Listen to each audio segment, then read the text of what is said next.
तो एक्सरसाइज 17.3 के 1 से 24 तक तो प्रश्नों को हल कर लिया गया है। अब इस वीडियो में 25 से लेके आगे के प्रश्नों को हल करेंगे, ठीक है। तो इस 25वें प्रश्न में कहा जा रहा है उस 3 मीटर ऊंचे शंक्वाकार तंबू में कितने वर्ग मीटर किरमिच लगेगी जिसमें 2 मीटर ऊंचा आदमी केंद्र से 2/3 मीटर की दूरी तक खड़ा हो सके।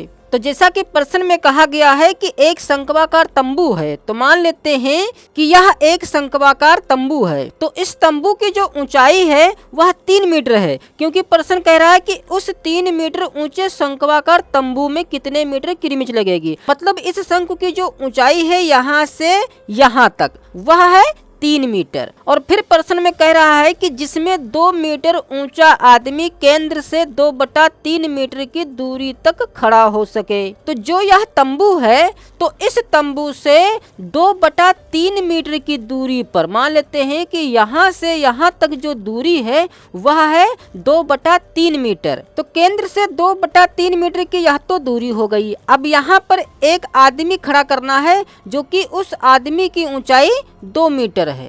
तो मान लेते हैं कि यह एक आदमी है और इस आदमी की जो ऊंचाई है वह है 2 मीटर। तो चूंकि यह केंद्र है और यहाँ से यहाँ तक की दूरी त्रिज्या होती है, तो हम इस पूरी दूरी को मिला सकते हैं। तो प्रश्न के अनुसार यह चित्र बना लिया गया। अब हमें यह पता करना है कि जो यह शंकु है तो इस शंकु पर कितने वर्ग मीटर किरमिच लगेगी। तो चूंकि किरमिच वर्ग मीटर में पूछी गई है, इसका मतलब हमें इस शंकु का वक्र पृष्ठ ज्ञात करना होगा, क्योंकि जो वक्र पृष्ठ का मात्रक होता है वह वर्ग मीटर होता है या वर्ग सेंटीमीटर होता है, ठीक है।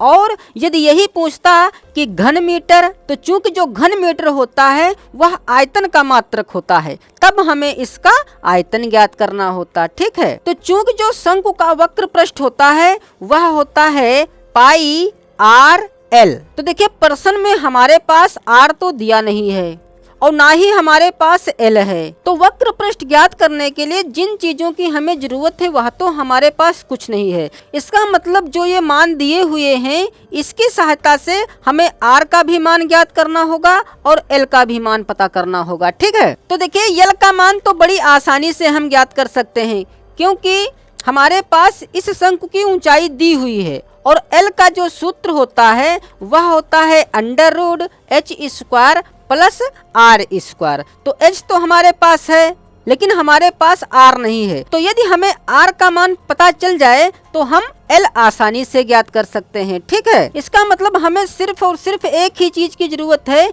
जो कि है r। तो यदि r पता चल जाए तो हमें l का भी मान पता चल जाएगा। तो जो r है यहाँ से यहाँ तक की दूरी, तो इसको हम कैसे पता करेंगे।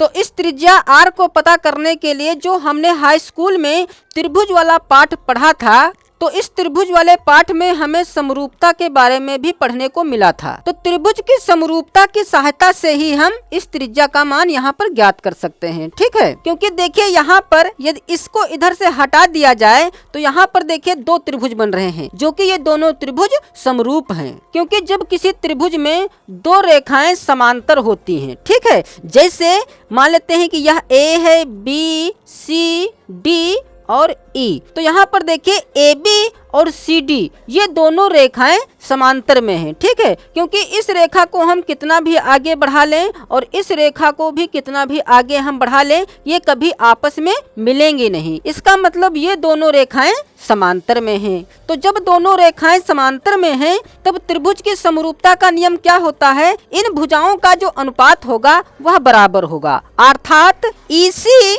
EC बटा हो जाएगा AC या CA। तो इसका अनुपात बराबर होगा इस वाली भुजा के अनुपात के, जो कि हो जाएगा ED अपान BD। तो यदि हम इनका नामकरण कर दें तो चूंकि यह केंद्र है तो केंद्र को ज्यादातर O से ही प्रदर्शित किया जाता है, तो यहाँ पर हम डाल दें O, इस वाले बिंदु का नाम दे दें A। तो हमारे पास जो 2 त्रिभुज हैं वो हैं COD और दूसरा त्रिभुज है CAB या BAC। तो इन दोनों त्रिभुजों में देखिए जो यहाँ पर ये दो रेखाएं हैं, एक रेखा यह ओडी और एक रेखा यह ए बी, ये दोनों रेखाएं एक दूसरे के समांतर हैं। मतलब इसको कितना भी हम आगे तक लेकर जाएं और इस रेखा को भी हम कितना भी आगे तक लेकर जाएं, ये कभी आपस में मिलेंगे नहीं। इसका मतलब ये दोनों रेखाएं समांतर में हैं। तो जो यहाँ पर समझा गया है उसी को यहाँ पर लिखेंगे। तो लिखेंगे चूंकि त्रिभुज ओ सी डी में रेखा ओडी समांतर है ए बी के, इसलिए तो जब ये दोनों रेखाएं एक दूसरे के समांतर हैं तो इसमें हम समरूपता वाला नियम लगाएंगे। तो बड़े वाले त्रिभुज में देखिए जो ओडी रेखा है इसके जैसी ही एक रेखा है ए बी, जो कि यह इस त्रिभुज में है ए बी सी में। तो यह हो जाएगा ओडी बटा ए बी। तो इन दोनों का जो अनुपात होगा वह बराबर होगा। तो पहले ले लें बड़े वाले त्रिभुज की भुजा, ठीक है, जो कि हो जाएगी ओ सी, क्योंकि बड़ा वाला जो त्रिभुज है उसकी जो यह भुजा है वह यहाँ से ओ से सी तक है, ठीक है।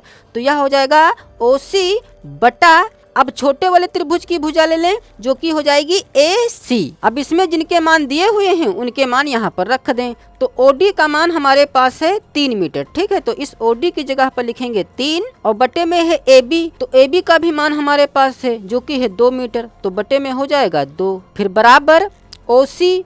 तो OC का मान तो हमारे पास है नहीं, ठीक है, क्योंकि जो यह 2/3 मीटर है यह तो सिर्फ यहाँ से यहाँ तक की ही दूरी दी हुई है। लेकिन हम यह जरूर जानते हैं कि जो यह OC रेखा है, ठीक है, यह 2 भागों में है, एक है OA और दूसरा है AC। तो हम इस OC की जगह पर लिख सकते हैं OA प्लस AC, क्योंकि यदि अब हम OA और AC को मिला दें तो यह एक सीधी रेखा बन जाएगी जो कि हो जाएगा OC। और फिर बटे में है हमारे पास AC। तो देखिए AC का भी मान हमारे पास नहीं है यहाँ से यहाँ तक, ठीक है। तो इस AC की जगह AC ही पड़ा रहने दें। फिर 3/2 बराबर OA। तो देखिए अब आ गया OA, ठीक है। तो OA का मान तो हमारे पास है जो कि है 2/3। तो इस OA की जगह पर हम 2/3 लिख सकते हैं और प्लस AC और बटे में भी AC है।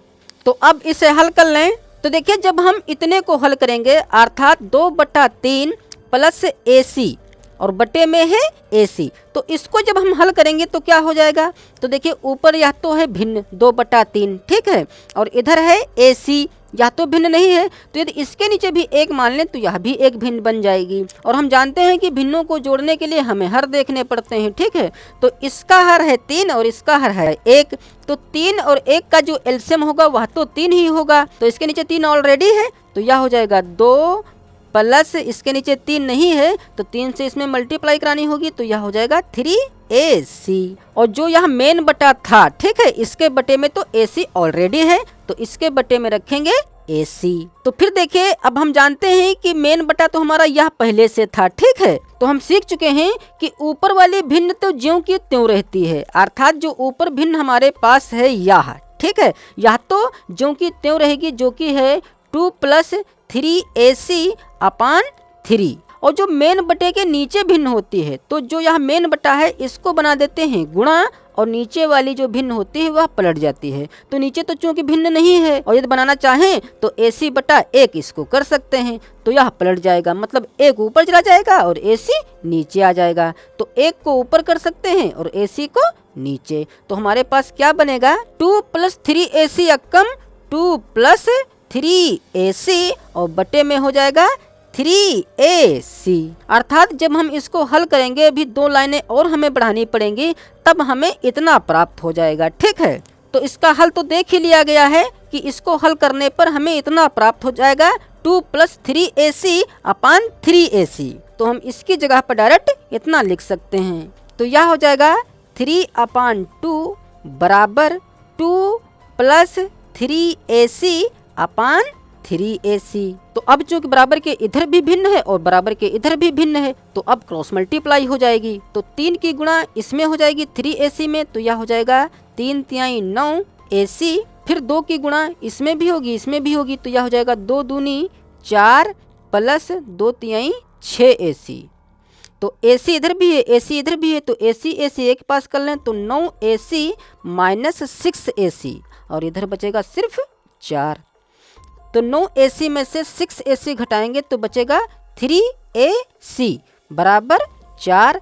खाली AC बराबर क्या हो जाएगा 4/3। तो देखिए यहाँ से यहाँ तक की जो दूरी है वह तो पता चल गई कि यहाँ से यहाँ तक की जो दूरी है जिसका नाम है AC, तो AC का मान आ गया 4/3 और जो त्रिज्या है वह यहाँ से यहाँ तक है। ठीक है, तो देखिए यहाँ से यहाँ तक की जो दूरी है वह तो है 4/3 और यहाँ से यहाँ तक की जो दूरी है वह है 2/3 मीटर। तो यदि हम इन दोनों दूरियों को जोड़ दें तो यहाँ से यहाँ तक की दूरी हमें पता चल जाएगी, जो कि यह हो जाएगा OC के बराबर। ठीक है, और OC ही हमारी त्रिज्या है। तो इसको जब जोड़ेंगे, हर तो 3 है जो कि बराबर है, तो 3 एलसीएम हो जाएगा, तो यह हो जाएगा 4 + 2 बराबर 4 2 6 हो जाएगा। 6 बट्टा करेंगे 3, तो 3 × 3 3 दूनी 6 बराबर आ जाएगा 2 मीटर। तो जो यहाँ पर यह किया गया है तो वही चीज यहाँ लिख दें। ठीक है, तो जिसकी हमें जरूरत थी उसका तो मान हमें पता चल गया। अब हम वक्र पृष्ठ ज्ञात कर सकते हैं। तो लिखेंगे इसलिए कृमिज का वक्र पृष्ठ बराबर, तो कृमिज का वक्र पृष्ठ उतना ही होगा जितना कि इस शंकु का वक्र पृष्ठ होगा। ठीक है, तो शंकु का वक्र पृष्ठ होता है πr_l। तो अब इसमें सबके मान रख दें, तो पाई का मान अभी रहने दें और गुणे r का मान अभी प्राप्त हुआ है जो कि आया है 2 मीटर, तो 2 और गुणे l का मान, तो इसकी माप तो हमारे पास दी नहीं हुई है, तो इसका जो सूत्र होता है वह होता है √h² + r²। तो चाहते तो हम इस l का मान पहले से ही ज्ञात कर सकते थे इस सूत्र की सहायता से, बट कोई नहीं, अब यहाँ पर भी हम इनके मान रखकर l का मान पता कर सकते हैं। तो क्या हो जाएगा पाई × 2 और × के अंदर हो जाएगा h²। तो h का मान है 3 मीटर, तो 3 तिहाई हो जाएगा 9 प्लस r का मान है 2, तो 2 का हो जाएगा वर्ग, तो 2 दूनी हो जाएगा 4। तो यह हो जाएगा 2π √ के अंदर 13, 9 4 13। तो चाहे तो √13 का वर्गमूल भी ज्ञात कर सकते हैं, या यदि नहीं करना चाहते हैं तो इतना ही वर्ग मीटर लिखकर छोड़ सकते हैं। ठीक है, और यदि √13 का मान रखना चाहते हैं तो पहले हमें 13 का वर्गमूल ज्ञात करना होगा। ठीक है, तो 13 का जो वर्गमूल होता है यदि भागविधि से ज्ञात करें तो क्या हमें प्राप्त हो जाएगा, तो 13 का वर्गमूल लगभग 3.6 आ जाएगा, तो गुणे 3.6 लिख दें और इस पाई का भी मान रख सकते हैं जो कि 22/7 होता है। तो अब हमें ऊपर वाली संख्याओं की गुणा करानी होगी, तो यह हो जाएगा 22 दूनी 44, 44 की गुणा कराएंगे 3.6 में, तो इसकी गुणा आएगी बराबर 158.4 और बटे में है 7। तो अब हमें 7 से इसमें भाग कराना होगा,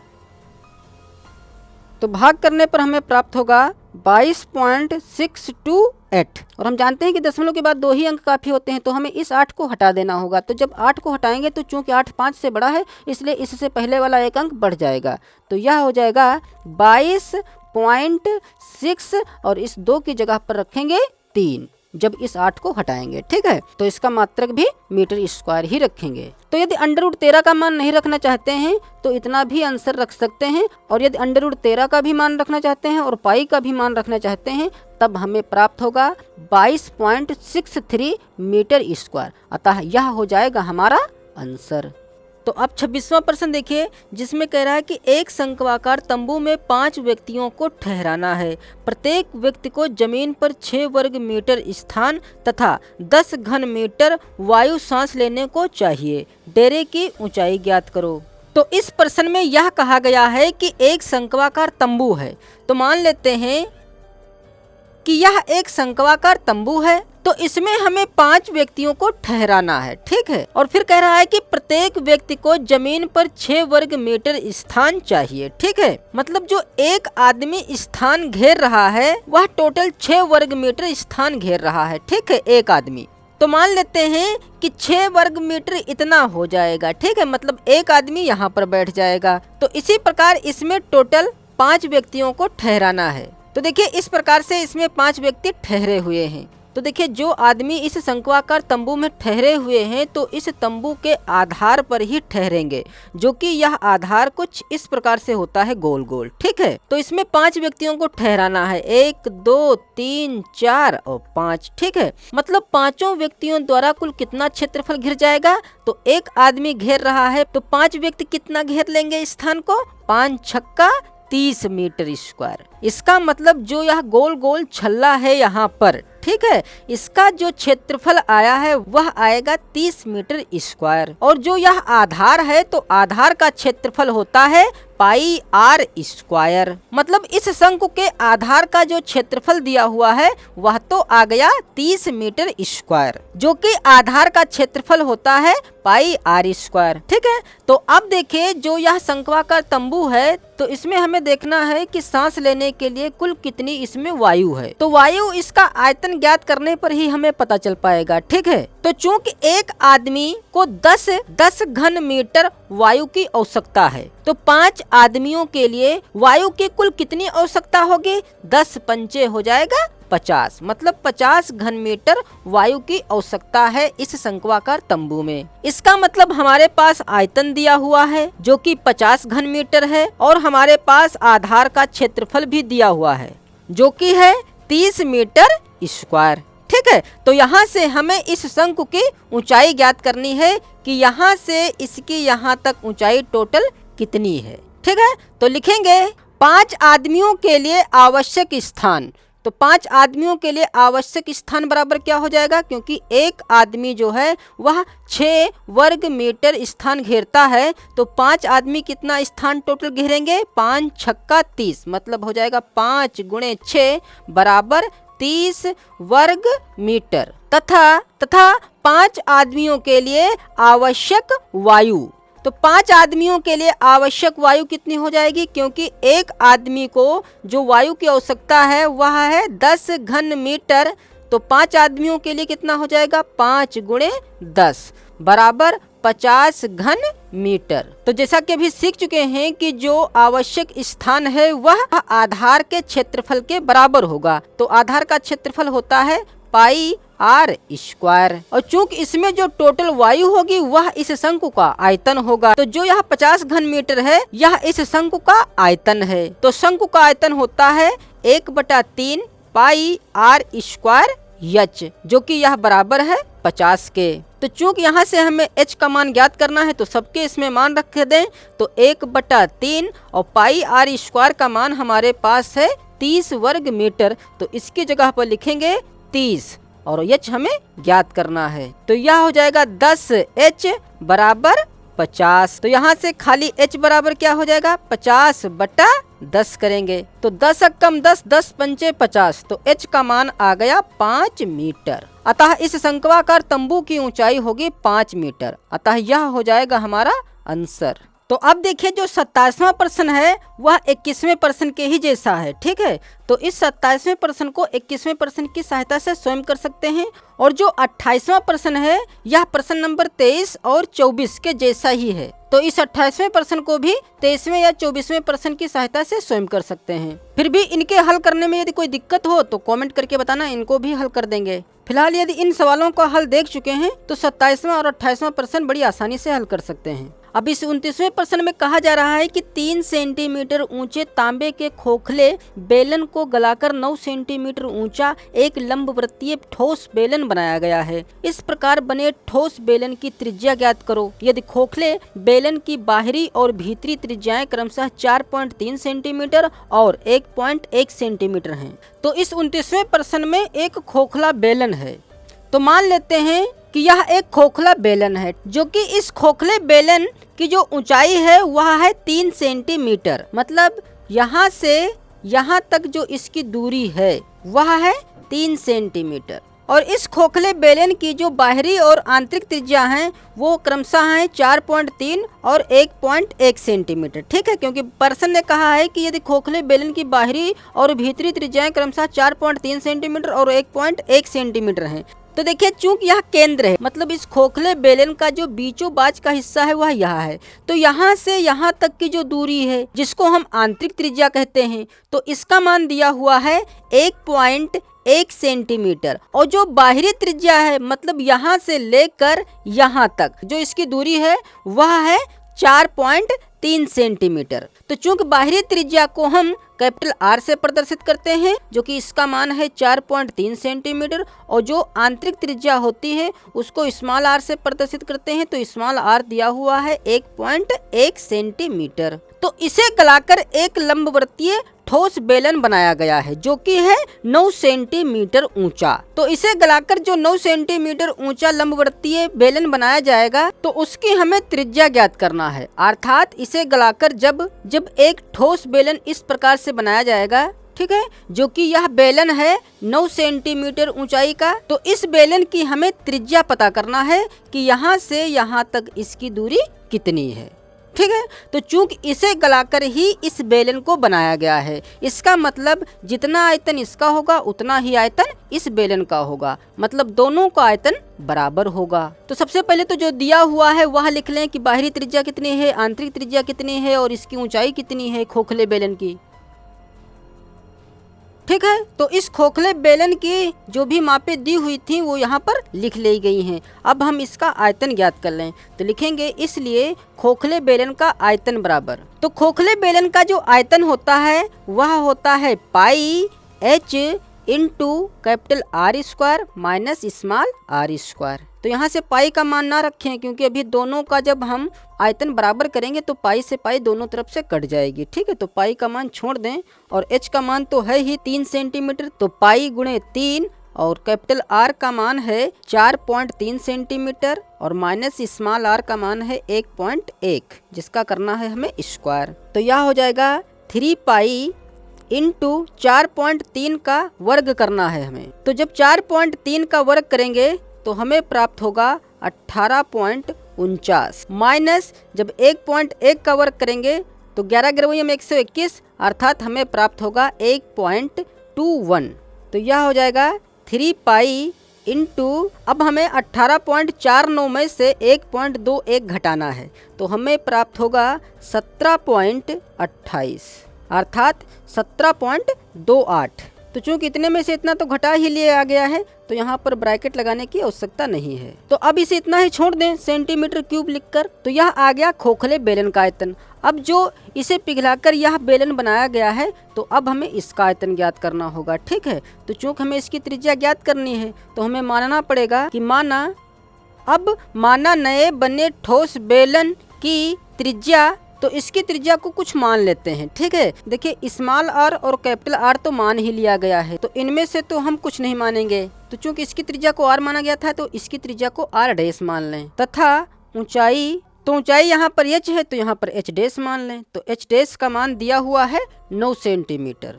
तब इसका आयतन बराबर, तो इसका आयतन क्या हो जाएगा पाई आर स्क्वायर h। तो चूंकि इसकी त्रिज्या को आर डैश माना गया था तो यहाँ पर आर डैश कर दें और ऊंचाई को h डैश माना गया था तो h डैश कर दें यहाँ पर। ठीक है, तो अब दोनों आयतनों को बराबर कर लें तो लिखेंगे प्रश्नानुसार। तो प्रश्नानुसार क्या हो जाएगा, इसका आयतन, जो कि इसका आयतन है pi R dash square into h dash, तो यह बराबर होगा 3 पाई इंटू 17.28। तो इस पाई से यह पाई कट जाएगी और आर डैश का जो मान है उसे हमें ज्ञात करना है। तो R dash square into H dash, तो एच डैश का मान है 9 सेंटीमीटर, तो गुणे 9 बराबर इधर बचेगा 3 इंटू 17.28। अब चूंकि जो इधर 9 है यह गुणे में है, इधर आएगा तो बटे में हो जाएगा, तो इसे यहाँ से हटाकर यहाँ बटे में 9 कर दें।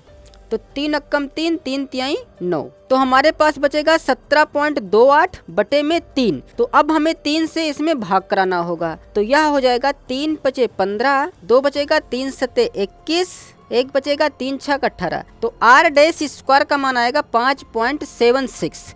तो चूंकि हमें सिर्फ आर डैश का मान चाहिए तो आर डैश बराबर क्या हो जाएगा, जो यह स्क्वायर है उठाकर जब इसको इधर रखेंगे तो 5.76 पर वर्गमूल हो जाएगा। ठीक है, तो 5.76 का वर्गमूल ज्ञात कर लें। तो दशमलव को भूल जाएं तो यह बन जाएगा 576। तो 576 जो होता है वह 24 का वर्ग होता है और चूंकि पॉइंट भी है तो यह हो जाएगा 2.4। ठीक है, 24 ना लिखकर 2.4 कर दें, जो कि यह इस बेलन की त्रिज्या है और इनकी मापें सेंटीमीटर में थी तो इसकी माप भी सेंटीमीटर में ही आएगी। अतः जो इस बेलन की त्रिज्या होगी वह होगी 2.4 सेंटीमीटर। अतः यह हो जाएगा हमारा आंसर। अब 30वें प्रश्न में कहा जा रहा है कि यदि किसी लंबवृत्तीय शंकु का अर्धशीर्ष कोण एल्फा, वक्र पृष्ठ सी, आयतन ए तथा आधार की त्रिज्या आर हो तो सिद्ध करो कि सी बराबर पाई आर स्क्वायर कोसेक एल्फा, और दूसरा हमें सिद्ध करना है कि ए बराबर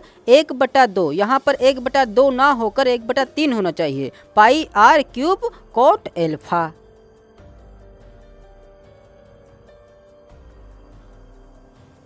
तो इस 30वें प्रश्न में जो अर्धशीर्ष कोण है वह है एल्फा, और जो वक्र पृष्ठ है वह है सी, आयतन है ए और आधार की त्रिज्या है आर। और सिद्ध करना है हमें सी बराबर पाई आर स्क्वायर कोसेक एल्फा, और दूसरा सिद्ध हमें करना है कि ए बराबर 1/2। तो यहाँ पर 1/2 नहीं होना चाहिए, यहाँ पर होना चाहिए 1/3। ठीक है, तो 1/3 पाई आर क्यूब कोट एल्फा। तो देखिए प्रश्न में यह कहा गया है कि किसी लंबवृत्तीय शंकु का जो अर्धशीर्ष है वह एल्फा है। तो मान लेते हैं कि यह एक है लंबवृत्तीय शंकु।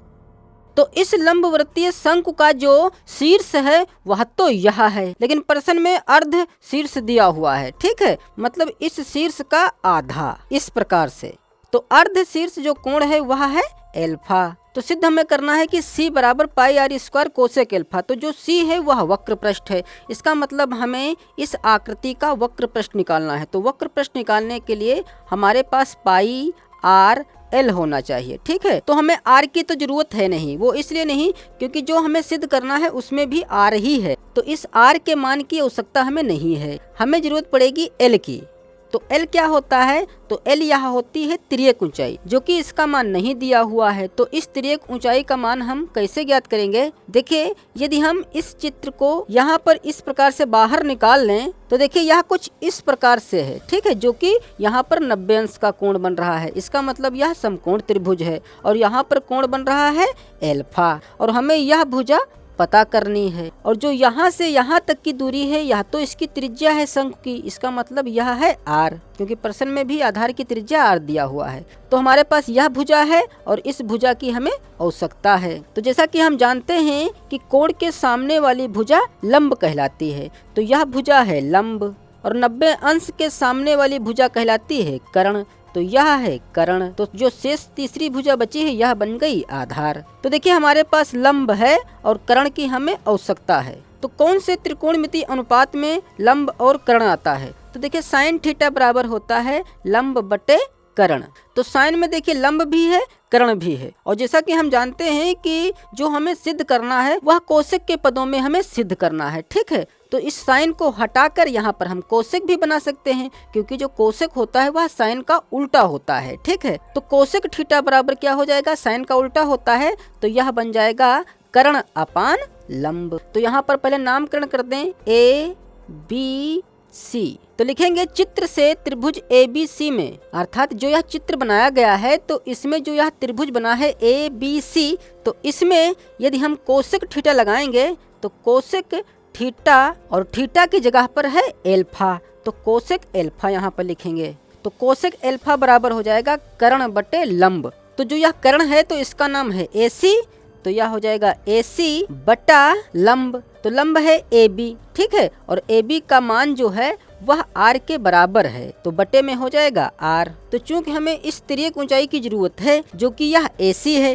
तो यहाँ से यदि AC का मान निकाल लें तो बटे में यदि इसके एक मान लें तो AC कम AC बराबर क्या हो जाएगा? R कोसेक एल्फा, मतलब R की गुणा कोसेक एल्फा में हो जाएगी। तो इस भुजा का मान हमें पता चल गया जो कि है R कोसेक एल्फा। ठीक है, तो अब वक्र पृष्ठ इस आकृति का ज्ञात कर लें जिसे हम C से प्रदर्शित करते हैं। तो अब पहला नंबर डालकर लिखेंगे, इसलिए वक्र पृष्ठ C बराबर पाई आर एल। तो चूंकि सिद्ध करने वाले में हमें पाई भी लाना है, तो इस पाई का मान ना रखें 22/7, तो पाई को पाई ही पड़ा रहने दें। ठीक है, और आर भी पड़ा रहने दें इंटू एल। तो एल का मान अभी निकाला गया, जो कि जो एल है वह AC है। ठीक है, तो यहाँ पर लिख भी सकते हैं कि AC बराबर R कोसेक एल्फा बराबर एल। तो एल का मान है R कोसेक एल्फा। ठीक है, तो यहाँ पर लिख दें R कोसेक एल्फा। तो चूंकि वक्र पृष्ठ को C से प्रदर्शित करते हैं तो C बराबर क्या हो जाएगा? देखिए पाई आर हो जाएंगे 2, एक आर यह एक आर यह, तो आर की जब गुणा होगी तो यह हो जाएगा आर स्क्वायर और कोशेक एल्फा। तो पहले प्रश्न को तो सिद्ध कर लिया गया कि सी बराबर पाई आर स्क्वायर कोशेक एल्फा, तो यह तो हो गया प्रूव्ड। अब हमें दूसरे प्रश्न में सिद्ध करना है कि जो ए है, ठीक है, जो कि ए है आयतन, मतलब जो इस शंकु का आयतन होगा उसको हमें कोट के पदों में लाना है, ठीक है। तो देखिए जो आयतन होता है, तो आयतन का जो सूत्र होता है वह होता है 1/3 पाई आर स्क्वायर एच। तो अब देखिए आयतन ज्ञात करने के लिए हमें ऊंचाई की जरूरत पड़ेगी, एच की जरूरत पड़ेगी, ठीक है। तो इस शंकु की जो ऊंचाई है वह है यह, ठीक है। तो इसका मान तो हमारे पास दिया हुआ नहीं है, इसलिए पहले तो हम इस h का मान ज्ञात करेंगे, जैसे कि यहाँ पर अभी l का मान ज्ञात किया गया था, ठीक है।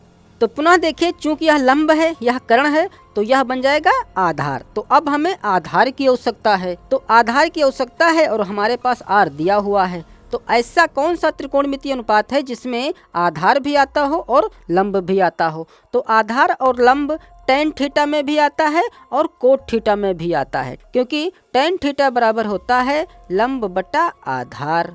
तो कोट थीटा बराबर क्या हो जाएगा? इसका उल्टा होता है, तो हो जाएगा आधार बटा लंब, ठीक है। तो चूंकि हमें कोट एल्फा लाना है तो यही सूत्र रखेंगे, आधार बटा लंब। तो यहाँ से पहले हम h का मान ज्ञात कर लें कोट एल्फा की सहायता से। तो लिखेंगे पुनः चित्र से त्रिभुज ABC में, तो त्रिभुज ABC में कोट एल्फा लगाएंगे, तो कोट एल्फा बराबर हो जाएगा आधार बटा लंब। तो आधार है यह जिसका नाम है BC और बटे में रखना है लंब, जो कि लंब है यह AB और इसका मान है R, और जो BC का मान है वह H के बराबर है। तो चलिए यहाँ पर H ही लिख दें। तो यदि यहाँ से H का मान ज्ञात करें तो यदि इसके नीचे एक मान लेंगे तो H कम H हो जाएगा और बराबर यह हो जाएगा R कोट एल्फा, ठीक है। तो H का मान पता चल गया। अब हम इसका आयतन ज्ञात कर सकते हैं, तो दूसरा नंबर डालेंगे और लिखेंगे इसलिए आयतन A बराबर 1/3 पाई आर स्क्वायर एच, ठीक है। तो आयतन को A से प्रदर्शित किया गया है,